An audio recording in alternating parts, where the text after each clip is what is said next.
The environment that we're in today, as we've talked over the last several years, is totally different than anything we've seen. It's a different environment. It's a global marketplace. This was the forecast on the right side, indicating that we're expecting a warm southwestern United States, cold from the northern plains down towards the southeast. And then the observed is on the left. So I think you can tell we got the major pattern pretty good, though the main cold was not more towards the north-central U.S., but it was more towards the southeastern United States. Overall, though, the weather pattern for December was pretty spot on. I think this is really the driver of what the market was taking on here this last half of 2010. You think about the stocks-to-use levels that were forecasted in May, that was the highest level.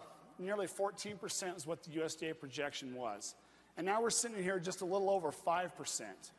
The market's reacted to the fundamentals, and I think that's important for us to take home, is that sometimes we get into the markets and there's a lot of noise, a lot of things going on. You hear a lot of rhetoric about what's going on, who's driving the market. But truly, the grain market's been driven by the supply and demand situation. World beef production continues to contract. 2011 will be the fourth consecutive year of global beef production declines. This is a major factor weighing on us, not just today, but as we go forward. We all know the biology, the life cycle of increasing production. In cattle, we're looking at almost 3 years from the decision to keep those heifers to when we have more beef. The question that I get most often, especially here recently with higher calf values, is when will we start to expand the cow herd?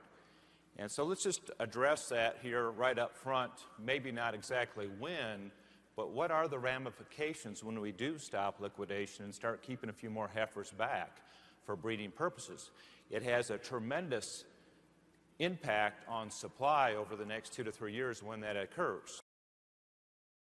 As we look at the overall price pattern here the next several years, we think basically we're going to be in a pattern in here that we move into this higher range. We're going to have fed cattle prices that are going to trade in here from the low to mid-90s. Will be, for all practical purposes, that's going to catch the lows, and we'll see prices up in here, up around 120 over this next 2, 3, 4 years when we're making our highs.